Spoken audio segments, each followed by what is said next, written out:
Welcome to the Commentary Magazine Daily Podcast. Today is Monday, September 8th, 2025. I am John Podhoretz, the editor of Commentary Magazine. With me, as always, executive editor Abe Greenwald. Hi, Abe. Hi, John. Washington commentary columnist Matthew Continetti. Hi, Matt. Hi, John. And social commentary columnist Christine Rosen. Hi, Christine. Hi, John. So much going on. Terrorist attack in Jerusalem. Final offer by really the United States, accepted by Israel for a full return of all hostages in exchange for thousands of Palestinian political prisoners released by Israel, and an end to the offensive that Israel has started to conduct in Gaza City to take out Hamas. Meanwhile, massive Russian strike on civilian targets in Ukraine that has led President Trump yesterday, before he went off to the U.S. Open, to say he's about ready to act on sanctions.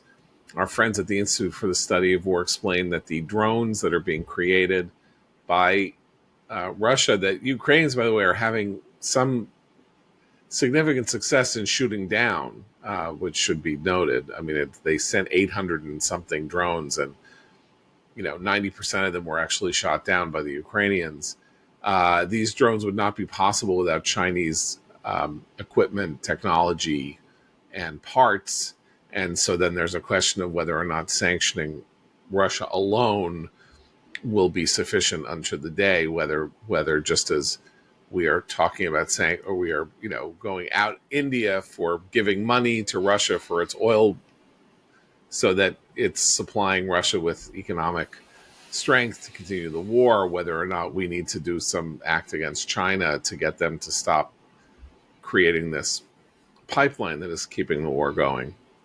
So this is two big war fronts.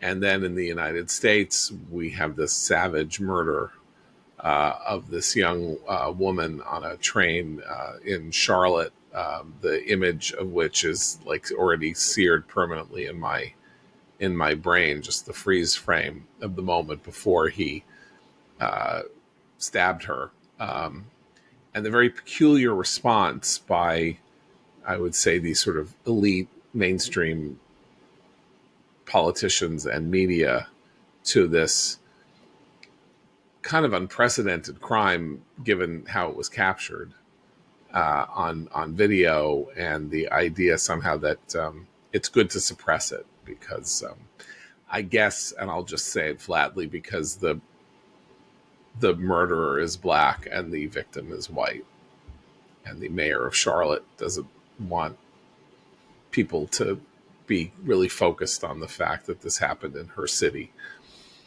So we begin there. With Charlotte?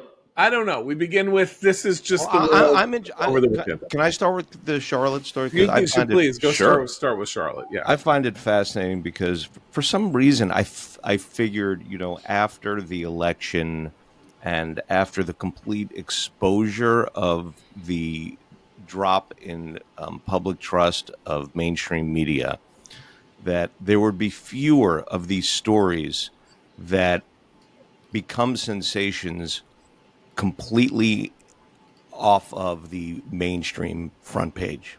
And that's what this has become.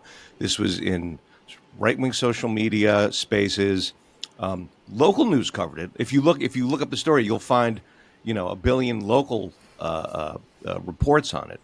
But it's one of those things that that social media users on the right saw, got outraged over the lack of broader coverage, and they built it and built it and built it. More people sort of piled on, said, "Where is the outrage? This should be the number one story in the country," which may or may not be the case. But saying things like that, demanding to see the full footage, which I think, don't forget, the victim's family has a say in whether or when that should be released. But this is one of those phenomena that completely bubbled up outside of the mainstream front pages and couldn't be kept down, couldn't be sort of brushed away. It became a huge story anyway. Right. And it sort of reminded me of a story here in DC a few years back, because she came from Ukraine. She came to the US fleeing a war zone and then was killed here on a train in towards the end of August. And we had a similar thing where we had an Afghan vet who came to the U.S. and he was an Uber driver, and he was murdered here in D.C. a few years ago. It was a horrifying story. Again, someone fleeing a very dangerous part of the world, coming to the United States expecting safety and freedom, and then being slaughtered. And I think one of the things that was the reason, perhaps, that some of these mainstream outlets didn't want this story to get more attention is that it kind of checks all the boxes about what certainly what the Trump administration, but what anyone who wants a more tough on crime, red state approach to this. This guy is a multiple felon. He shouldn't probably have been out on the street, and whether or not he has mental illness is not the issue. He had been, he obviously had assault charges and felonious, I think, thefts and all kinds of problems. He had a long rap sheet. This is exactly the kind of crime that in these blue cities everyone wants to ignore, and the wealthy elite can ignore because they don't live in the dangerous parts of town. They don't take light rail because they have their own cars. And so I think that's why the story resonated so much on the right and was either actively or perhaps subconsciously suppressed by people on the other side of the aisle. And it also raises this question of the Daniel Penny case, which of course is similar except for the differences in race and the way it was handled by the media.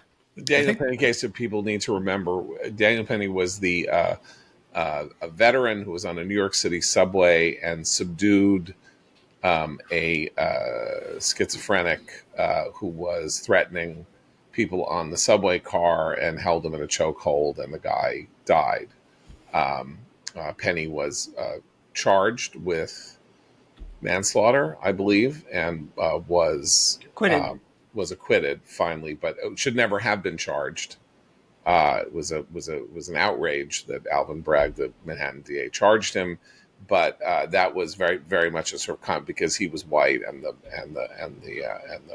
unfortunate schizophrenic was black. Right, but isn't the question, if someone like Daniel Penny had been on this bus, maybe this young woman would still be alive? Well, that is the question. I think mental illness is an issue here. My understanding is that the murderer had been ordered for a psychiatric evaluation at one of his multiple legal hearings. And of course, he did not attend it. And the state had no means of making sure he did. And so he's one of the many raving lunatics who roam our city streets and who take public transportation. I also think it's a connection to the New York mayoral race.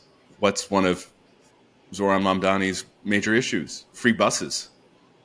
And the buses are just going to become places for these type of indigent, criminal, kind of suspicious characters who have long rap sheets to inhabit and to randomly act out.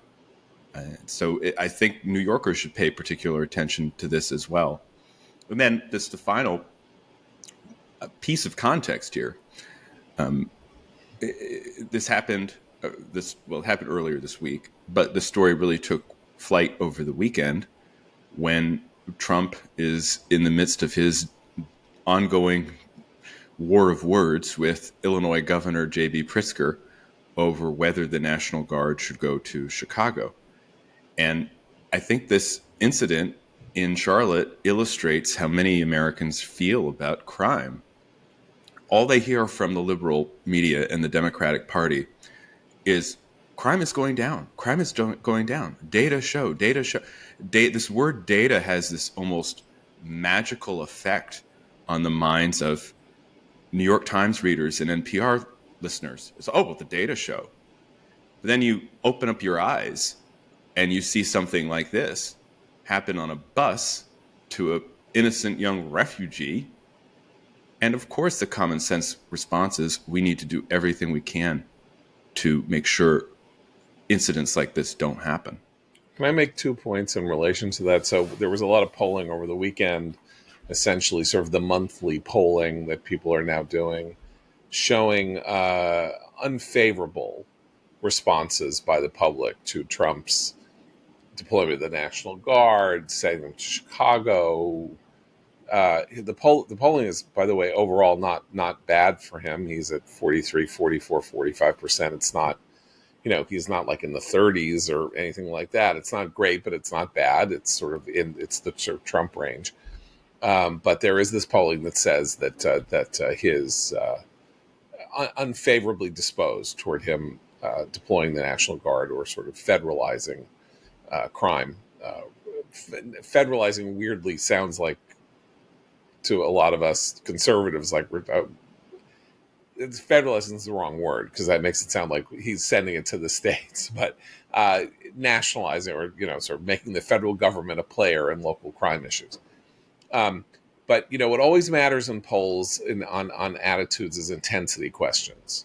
So you ask somebody like, do you think he should employ send the National Guard to Chicago? People go, nah, he shouldn't do that. But do the people who want him to deploy the National Guard to Chicago or who support it, is this like an issue that they vote on, that they really, really, really care about, that they're passionate about, whereas other people are like, yeah, I shouldn't do that.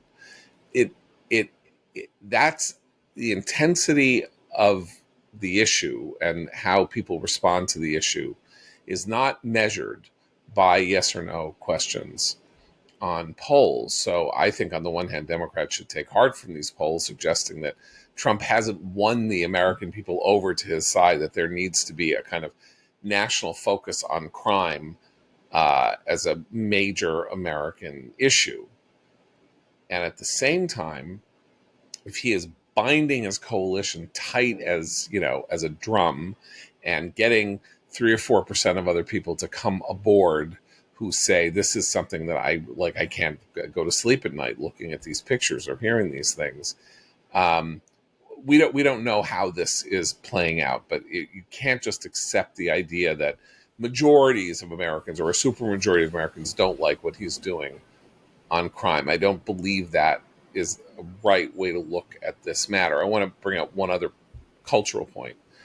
There was a lot of outrage expressed yesterday, and I think understandably so, because it's so vulgar and so inappropriate to participate in caricature if what you're saying is like, this is an incredibly serious issue that we need to focus on as a major American cause. Trump tweeting out this sort of this meme of him as Robert Duvall in Apocalypse Now, and it says Chai-pocalypse now, and I love the smell of deportations in the morning, which is what Captain Kilgore says in Apocalypse Now about napalm in the movie, and the outrage and how can Trump do this and it's so terrible and all of that. Now, as I say, I don't really think this is a good way to make this to focus on a serious issue.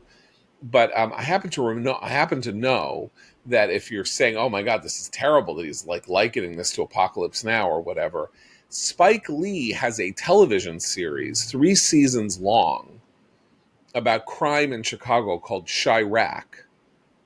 And I don't remember anybody complaining that Spike Lee was caricaturing Chicago's crime problem by producing a TV show called Chirac. Okay, but the other thing that Trump had in that meme was they're going to find out why it's the Department of War. And I think the difference between Spike Lee and the president is that the president actually can command troops and send troops places. And I think that's why. I totally agree with you. And that's why I don't want to say that I am in any way, shape, or form supportive of Trump issuing that meme. But I am not going to get lectures from people who say that it is totally okay for Hollywood to put out whatever the hell it wants to put out in terms of how to talk about American social crime and other problems, and then get all outraged and horrified that somebody else uses the same kind of theme material in a direction that they don't like. I think the interesting thing about Chicago is the underlying issue is not crime. If it were just about crime, I think we'd be having a very different conversation. The underlying issue in Chicago is illegal immigration. And when you hear Pritzker and Johnson talk in these inflammatory terms about what the president is proposing, calling him a dictator, saying it's an invasion. Right? So both sides are using ridiculous rhetoric to describe this, what's at stake in this debate. What they're most concerned about isn't Trump addressing the murders on the South Side. They've never been concerned about the murders on the South Side. What they're concerned about is ICE agents going into immigrant areas in Chicago and enforcing immigration law by finding and deporting illegal immigrants. This is what's here. And this is what Trump is talking about in that, I agree, poorly conceived meme. The amazing thing to me is the blue city mayors who are so up in arms over Trump's program and leading the resistance against him are defending a structure of immigration that's connected to economics of their cities, it's connected to the politics of their cities, and it's all based on breaking the law. Now, it's not, it's a misdemeanor to be here illegally, but it's all based on illegality. And so I think Trump, again, whether it's being tough on crime, like we see in Charlotte, or saying that immigration has gone too far, illegal immigration in particular has gone too far, it's another issue where he's going to rally his base, and I think some people who remember the past 4 years and why Trump was voted into office in the first place. And it does pick up on a theme that we discussed actually in the run up to the last election about some of the fact that illegal immigration has brought crime with it. I mean, there were these high profile cases of illegal immigrants murdering, raping people, and again, the downplaying of that on one side of the aisle. I'm curious because I was talking to a friend over the weekend, and he said, it would be interesting for Trump, if he's going to really push this with Chicago, to also send some federal law enforcement to red states where there are red state governors, but in blue cities. I mean, so there's Memphis. There's a couple cities that are pretty blue within red states, and just sort of see if that's welcomed by the governor or not. But if it's going to be this kind of crackdown on crime, I think it would help to distinguish some of it. What people fear, John, what you're saying about crime and what Matt was alluding to earlier, is the randomness. It's this fear of being a victim when you're just going about your daily life. You're not in the wrong part of the town. You're not buying drugs. You're not doing any of the things that might put you at a higher risk of violent crime, being a victim of violent crime. It's the fact that a Capitol Hill intern, a college student, was shot and killed not that late at night in a very busy part of town here in D.C. recently near the White House. They did actually catch two of the three people. Children, they were underage, but they're trying them as adults. That's a good thing. More of that would be a good thing. But it's that sense of fear of being a random victim of crime that I think is something that I would like to see Trump speak to more than just putting out, sophomore memes. I think they are talking about sending National Guard to New Orleans. With, the Republican governor there is very MAGA and supports the idea. And if Marsha Blackburn is elected governor of Tennessee in 2026, I think you could expect some National Guard in Memphis as well. I think what Christine is talking about is very important because, we analogize current problems to past problems. And of course, that means that we look back and we say, are we in some version of have we regressed into the crime wave the 30-year crime wave from the 60s to the 90s. And there is a very different flavor. First of all, there's much less crime than there was during the crime wave of the 60s to the 90s. There is much more crime than there was in the 2000s and early 2010s now than there was then. So this notion that crime has fallen over the last year, but from a base that was unacceptably high, given how low crime had fallen in the previous, 40 years in its own way. So, but the feeling of the menace of crime is totally different. Crime from the 60s to the 90s was economic in nature. It was muggings, it was burglaries, it was people who would get assaulted, basically, they weren't getting assaulted by crazy people. They were getting assaulted by career criminals who were looking to make a quick score. And so it wasn't random in the same way. It was almost predictable. In other words, if you were on a dark block in a without any eyes on the street in a city like New York, or any city, including New Orleans, which was the murder capital of the world in the 80s and 90s, and DC and other places, you were like, well, you were sort of like a target. You were an instant target. There were going to be people hanging around looking to see if they could, basically jump someone, take their wallet, go away. So you either didn't carry your wallet, or you tried to give them your wallet as quickly as possible. Everybody knew someone who had been mugged. People were being burglarized all the time. It was a very specific. It was sort of like crime as we can understand it.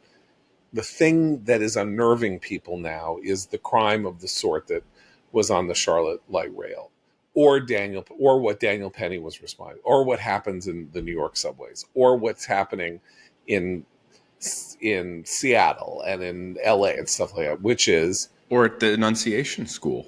The Annunciation School, right? So even those crimes, right? Like mass shooting crimes. So it is, you don't know where it's coming from.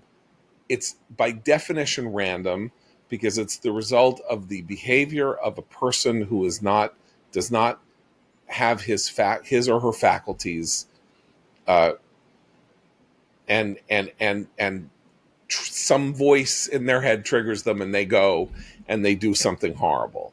And it's like it's like a kind of the difference between, making a weird pop cultural analogy, between like being a character in a thriller and being a character in a jump scare horror movie. If you're a character in a thriller, if you're a character in a Hitchcock, you can be menaced. You can be, being followed by somebody, and you're worried, and they're going to take you and throw you in a car, and then they're going to like try to get information out of you. The photograph that we've seen, the image from the video of the young woman in Charlotte just before the stabbing, is an image out of a jump scare horror movie. It is what you would show in a trailer to try to get people to go, I got to see that. That looks really scary, happening in real life.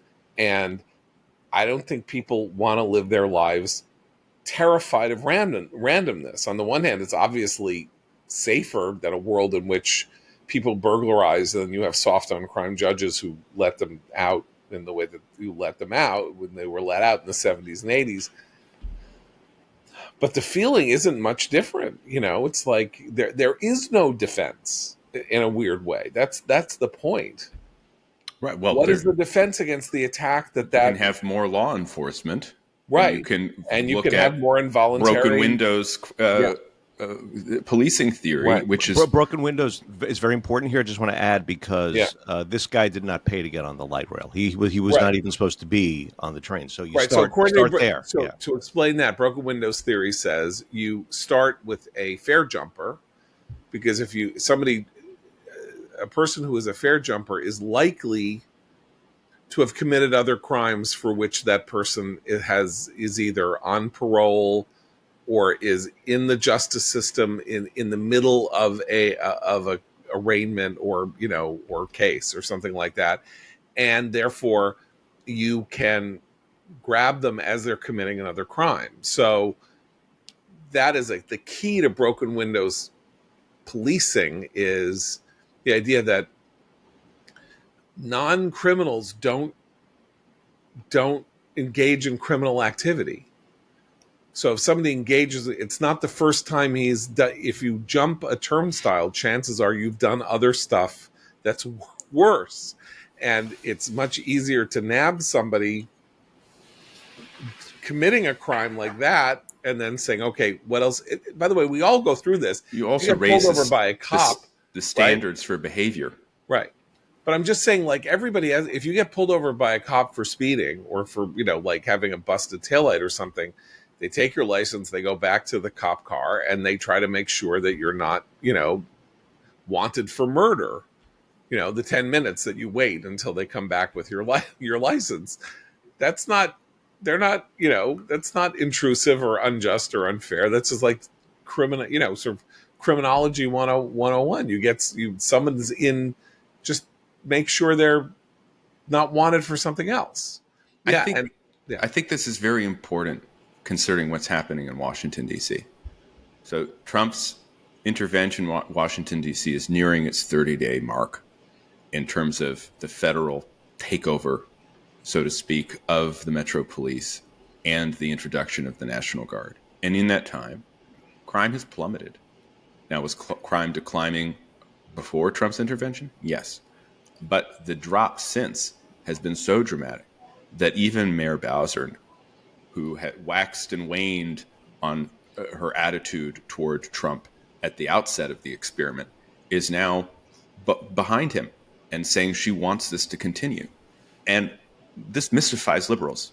The New York Times had a front page article saying the more police on the streets, but there's nothing for them to do because crime is falling.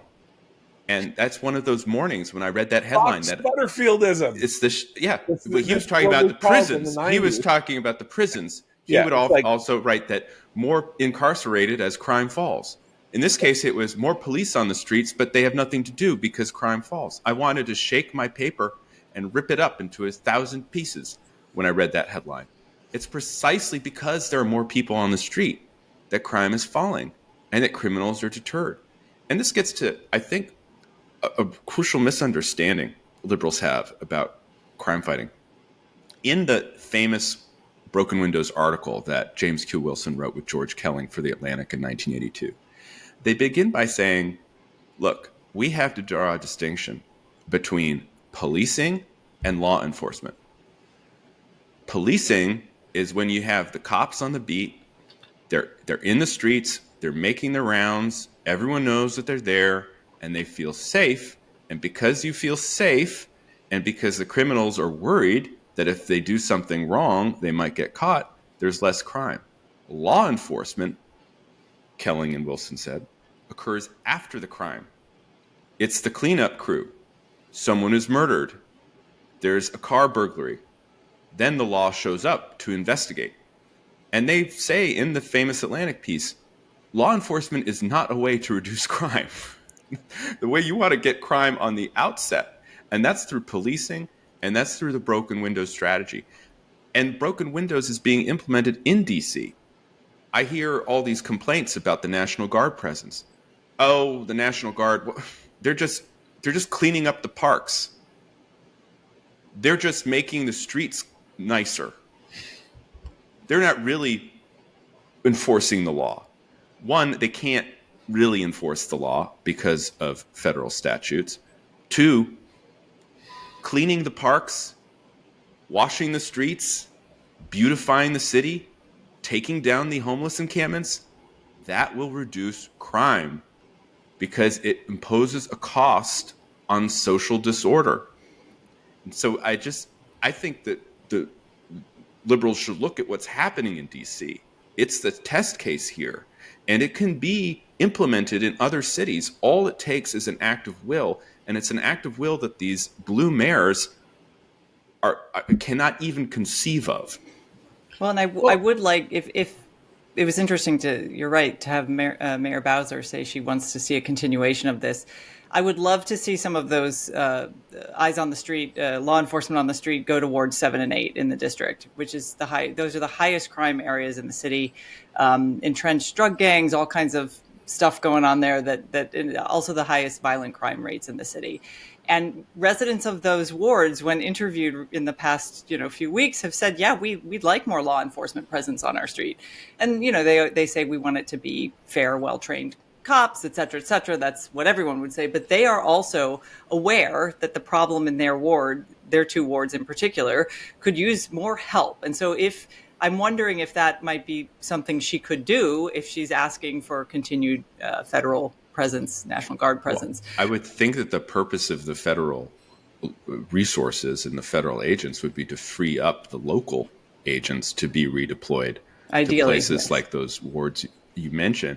And we know that the Metro Police have had a really hard time. There's an ongoing scandal about whether the books have been cooked about crime statistics. There are huge problems with personnel, the lack of actual bodies, actual police. And then, of course, with all police departments, you have the issue of, is the police officer on the beat or is he sitting at a desk?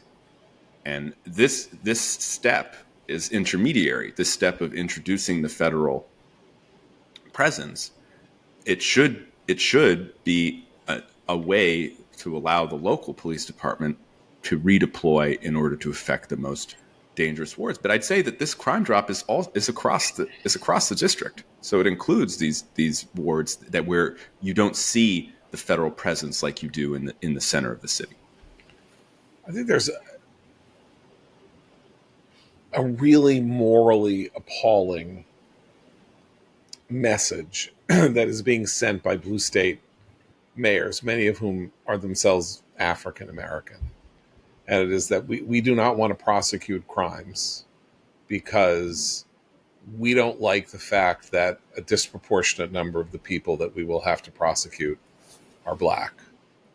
The fact that the people that they prey on are wildly disproportionately black is either a secondary issue or there is this weird stew in racialist attitudes that says everybody in a black family knows somebody who's had to go to jail, or they're afraid to be on the streets with cops because the cops are going to come after them, and that law enforcement is inherently racist as a result, and black people don't get a fair shake, even if they're being theoretically protected from the consequences of crime.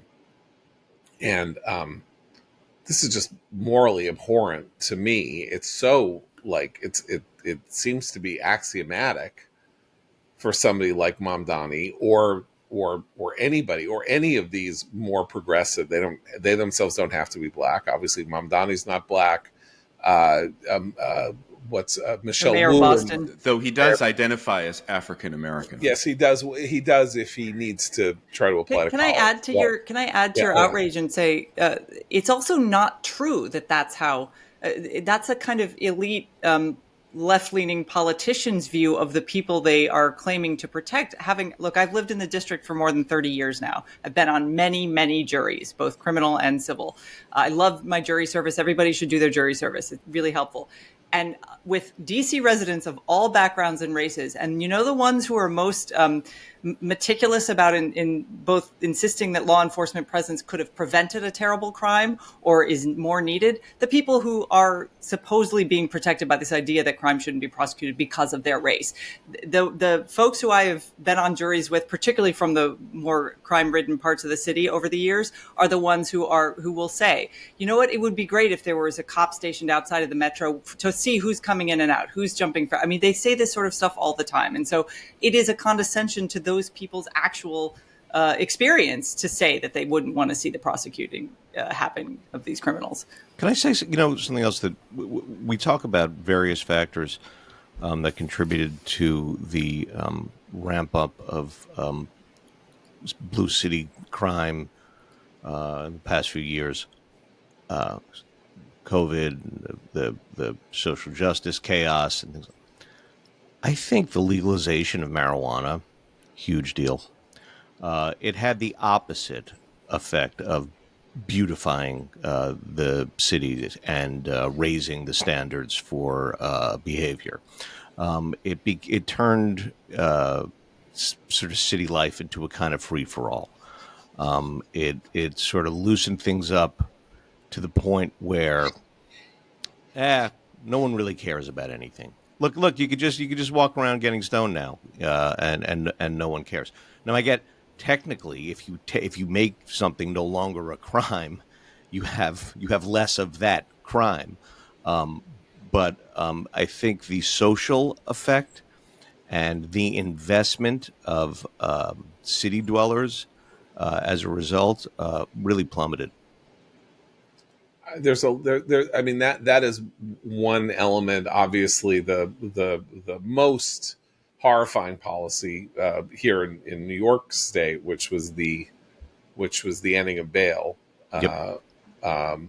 Meant that in an effort to make sure that it wasn't fair for middle class and upper middle class people to get themselves out of jail on bail because they could afford to, and so therefore the way to while poor people couldn't afford bail, and so they would stay in. So we end bail. We eliminate bail, and so everybody gets out. And the jails were empty during COVID. Yeah, I In mean, this kind of yeah. So Dark Knight Rises moment. we've had this very strange. There's a very strange relationship between crime. In the 70s and 80s, there was a kind of in cities and other places, there was a kind of learned helplessness. It was as though, what can you do? This was some kind of it was like a cold. Like there was no cure that anybody could discern for the problem of crime, and so you just had to live with it. And politicians talked about other things because they didn't know what on earth to talk about. I'll give you an example of this. Nobody knows who the police. Nobody knew who the police commissioner of New York City was in the 60s, 70s, 80s, something like that. Once the crime drop started, the police commissioner is the second most famous person in New York City. Even now, who the police commissioner was became a major political issue. Is a political issue now with the appointment of my old intern Jessica Tisch as police commissioner, who seems to be the only official that anybody in New York City likes. But because it was sort of like, well, one cop is the same as another. The police chief is the same as a regular cop. They don't know how to stop crime. We don't know how to stop crime. Well, it turned out there were methodologies you could apply to do it if your purpose was to lower the amount of crime. It wasn't to make a more just society. It wasn't to equalize the effects of law on the rich and the poor. It was to reduce crime so that everybody could be freer and leave their houses at night and go to the park, go to a concert without, being threatened by muggers and that kind of thing. And it happened. And as is always the dynamic, a lot of people didn't like it. There was a lot of protesting against it, and yet you could not argue with the results. But 30 years in, people forget that it wasn't ever like this. That there was a point when, I remember New York in the 70s and 80s, but I'm in my 60s, and half the population of New York is under 40, and they have no idea what it's like to live in a different kind of city.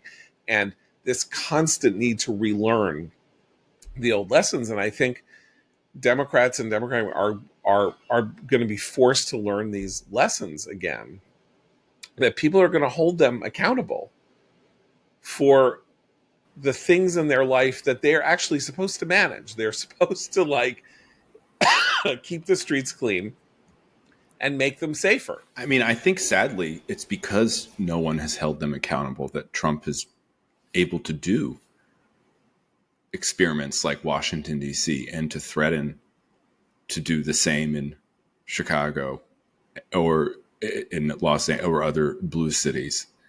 We've had this experience really since the de Blasio election in New York in that was 2013, when you have blue mayors who, instead of believing in policing and public safety, believe in racial equity, and therefore want to essentially stop enforcing the law in order to pursue this abstract ideal. They really have not been held accountable. There was a slight moment of accountability with Eric Adams' kind of bizarre election in 2021. That didn't quite work out as planned. He did make the great selection of Tisch. He's made some progress in some areas, but he's such an unusual person. He hasn't been able to sustain it or even really publicize it well. But in other cities, look at Chicago. You know, you had years of Lori Lightfoot elected around the same time as de Blasio. And who did they replace her with? Not George Vallis, who was the more moderate. They replaced her with Brandon Johnson, who's one of the least popular politicians in America. So I worry that the situation in the cities has become so dire that it's impossible to hold some of these elites to account, and that is what makes an external force necessary. Although, politics is dynamic, and one of the issues here, as we can see in Mamdani's success in New York City, is that Republicans in New York City, because Trump got 17% of the vote, because Democrats have a 6-1 registration advantage, all of that. Republicans after Bloomberg, who wasn't really a Republican, Giuliani wasn't much of a Republican either, despite whom he became later. But they basically said, what's the point? What's the point of running a serious campaign? What's the point of me, a person like trying to raise $20 million to win the Republican nomination for mayor and run as a Republican on the line? We'll just let our old friend Curtis Sliwa do what he did last time. He'll be the stand-in. He'll get 300,000 votes and it'll all be over. Imagine if somebody had said, you know what? You never know what's going to happen. I am going to run. I'm Nicole Miliotakis, the congressman from Staten Island. I'm going to run for mayor, and I'm going to go to Wall Street, and I'm going to say, the city is going down the tubes. Give me let me raise $25 million. I'll be on TV. I'll do ads. I'll make myself famous, and we'll see what happens. Because if there were a viable Republican running for mayor right now in New York who polled in the respectably and all of that, Mamdani might lose. He's likely not going to lose, not only because there's a split with 3 candidates running against him, but because the major political party in the United States that isn't the Democratic Party does not have a serious contender for one of the most important offices the United States. It doesn't have a serious contender because it doesn't have a presence in the city, because there are so few Republicans in the city. But some of this is the cart before the horse problem, or however you want to put it. Like, this is a very liberal city, but it is not a particularly democratic city. And so, in fact, since the mid 1970s, with the exception of the Dinkins and de Blasio mayoralties, the most rightward candidate in the race will tend to win. I mean, that has been the case. That was Koch, that was Giuliani, right. That was Bloomberg, I think that was when that was Adams. There was more of a middle and working class in New York City. And but I don't want to make this about New York. I'm just saying, in general, Republicans have ceded the cities on the grounds that what's the point? Like, why are we even bothering? We have other fish to fry. Yeah, I think that's a huge missed political opportunity. And what I'm saying is they're ceding the cities because they're not there anymore. They've been driven out. The Republicans are working class people, typically with 2 children, and they're married. Okay, but here's my point.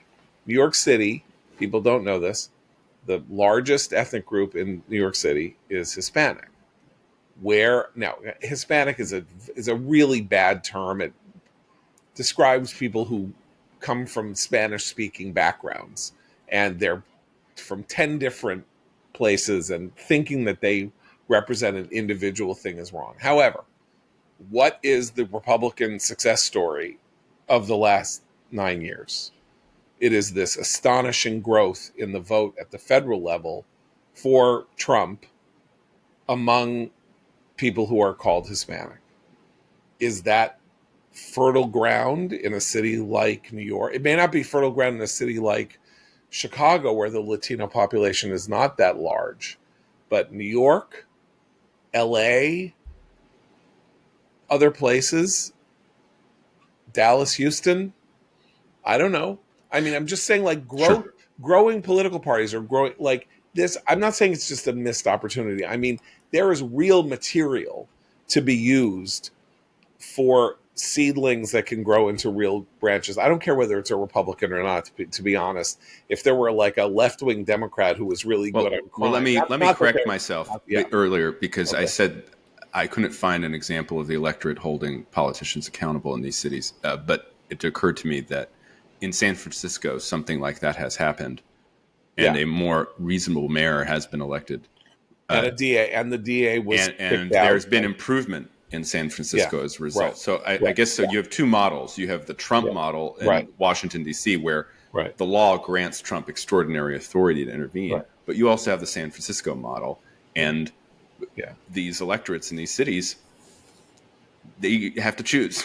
Look, politics is never static. California was the rock-ribbed Republican state of all states, until 1996 when everything began to flip. Like, some of that's the defense industry does. Some of it's 17 other different things. The Solid South was Democratic, and now it's not. Like, things don't remain But static. there is something in the last, I would say, 10 to 15 years that has happened with regard to prosecutors and the attitude of criminal prosecutors in all of these cities. And we know there has been this concerted left-wing effort to get progressive prosecutors into the positions of power. And so what the right should do is similarly what it did with the Federalist Society with judges, get a project going that changes that dynamic, put people in who actually want to prosecute crime in high crime cities. That is a huge problem here in DC. It's a problem in lots of other cities. It's the reason that Boudin was recalled. I mean, he literally was not prosecuting crimes, which was his job. So that is a project, though. That's a broader intellectual project that will take time. But it's possible, and it's something that should be on the radar screen of anyone who wants to fund some, pro law and order initiative. Listen, the Kelling Wilson article, which was sort of like a breakthrough moment, was published in 82.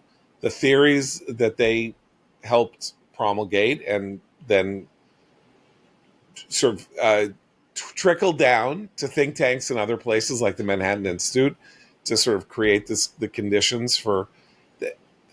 Giuliani wasn't in place to start effecting those changes for another 11, 12 years. This is not something that can happen in a day. But people are sick and tired of living like this in cities, and they should be, and crime is something that they're frightened about, and maybe it's a deinstitutionalization issue, not a again, it shouldn't be a law enforcement issue. If what we're talking about here is schizophrenia, law enforcement has now become the effective enforcers of the protecting people against people who have this horrible disease that makes them violent. They shouldn't have to do that. A policeman shouldn't have to be the shouldn't have to be the person who is the interface between the schizophrenic and the society. That's not right, but that's what's effectively happened. Let's move on to other issues with Trump. How seriously do you guys take Trump saying he's had it with Russia? Because he basically said that yesterday on his way to the U.S. Open. Well, he's had it. He's going. He's done. Angry. He's angry and unhappy with Putin, which he's been saying now for a few months. And the news yesterday on the way to the U.S. Open was his statement that, yes, he's prepared to move on to the sanctioning Russia. It was a very brief statement. We don't know what that means. He also said he'd be talking to the Europeans and Zelensky and Putin in the next couple of days. So it leaves me very skeptical that anything will happen anytime soon. And I would just say that the silver lining, if there is any, is that the war is going to go on regardless, and Ukraine has not lost the war. And Ukraine now is producing more of its own weaponry. It's having various ways to get around the political obstacles to sending weapons from the United States to Ukraine. And despite Russia's slow progress in some areas of operation, the main threat, it seems to me, to Ukraine comes from these endless aerial attacks. And there, I think, I don't see how anyone could object to sending air defenses to Ukraine or building more air defenses to go there. And so, as David Ignatius wrote in the Washington Post over the weekend, both sides, Ukraine and Russia, are basically settling in for a continued war of attrition, with neither side winning, but neither side losing. But, Ukraine wins by not losing in this sense, which is that Ukraine losing means that Ukraine loses massive amounts of Ukrainian territory. Ukraine losing means that Russia has a free hand to move almost at will after whatever happens, and there's some kind of settlement or ceasefire or something like that.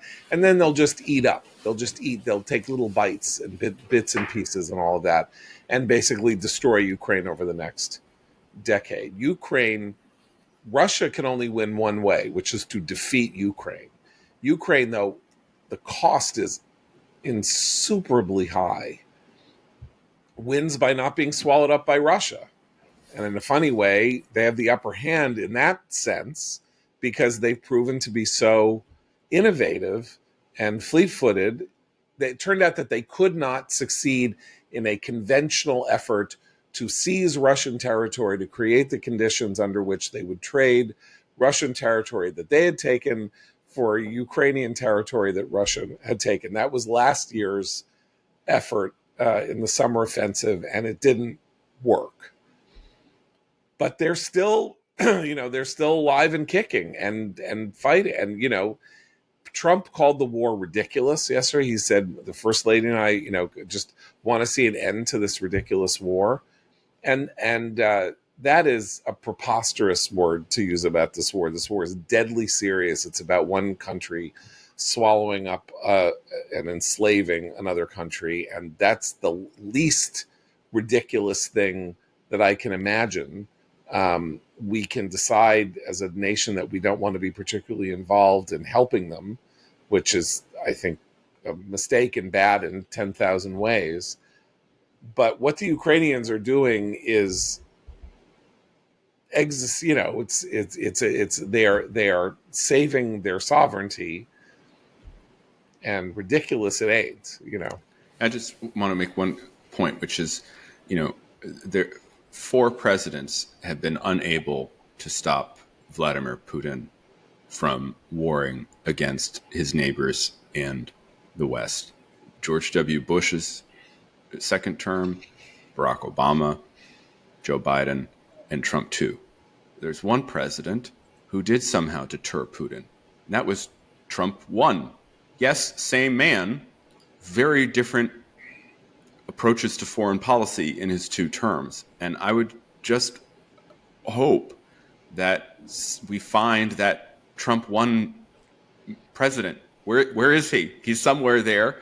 It's someone who is a little more forceful and who understands the stakes and who's willing to really push back against Putin, or allow people in his administration who want to push back against Putin to do so, because otherwise we are where we've been really for the past 20 years, which is a West that can't figure out how to stop Vladimir Putin from warring against civilization. But the difference between Trump 1 and Trump 2 here is that with the war already on, Trump 1 or Trump 2 is so reticent about tying the U.S. to kinetic action of any sort abroad. Except, don't tell that to the cartels Yeah. or the mullahs. where Israel is concerned, which is where we can bring this to an end. So this remains a nearly miraculous fact of the world that we live in today, as the entire world and every democratic country in the world and leading countries in Europe and elsewhere turn on Israel, talk about embargoing arms to Israel, are going to support the creation of a Palestinian state at the UN next week, and on and on and on. Trump continues. The Trump policy now is, we've made a final offer to Hamas. Let all the prisoners go. Let all the hostages go. Israel will surrender Palestinian prisoners from jails and will end its advance on Gaza City. And if you say no, and we're not negotiating, I mean, basically what they've said is, we're not negotiating. This is it. This is our final deal. This is the best and final offer.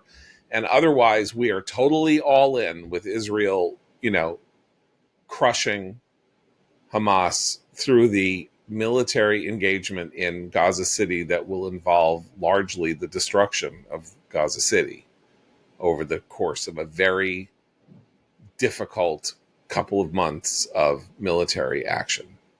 How this has happened, I don't really understand, and but it's there, and he's all in. And in fact, it's almost as though he's annoyed that the Israelis aren't being tougher. So, on the one hand, he thinks the war in Ukraine is ridiculous, and on the other hand, he's all in with Israel on Hamas, and that, it's a wonderment. They're trying to get the hostages out. This is a proposal for the release of all the hostages. It shows that Trump's priority is to get the hostages out, because if in exchange they're promising the release of Palestinian criminals and terrorists, and a stoppage in the operation against Gaza City, which we learned at the end of last week is more advanced than many people knew. I don't see this working. I don't see Hamas accepting this proposal for the following reason. To release all the hostages ends Hamas's leverage. The only leverage Hamas has is the fact that it's maintaining the living hostages. And so for them to give them up means that at the end of whatever interim period follows the deal for negotiations, the IDF could go in and eliminate Hamas from Gaza City, because Hamas needs to be eliminated in order for there to be some sort of post-Hamas governing structure. What's interesting is that in this latest deal, the Americans got the Israelis to kind of not talk about whether the PA, the Palestinian Authority, might actually be the governing structure in a post-Hamas Gaza Strip. And that's notable. But I feel like this is going to be a offer that hangs out there as the IDF continues its slow march through Gaza City, and we won't end up seeing the hostages released. Oh, I agree with you, but I think the point here is that Trump has said, okay, here's what you get. Send all the hostages home, and we have a relatively conventional deal for you. All the hostages go home. There's a ceasefire. You're going to get prisoners,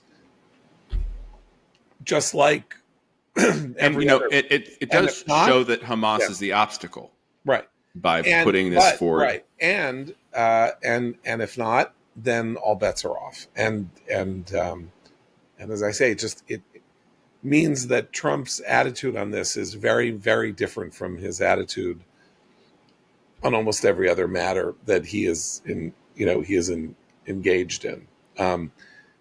Matt, you have a recommendation. I do, John. Thank you. We talked about a co-authored article, Broken Windows. I want to talk about a co-authored book. Let me just pull it out here for those of you watching on YouTube.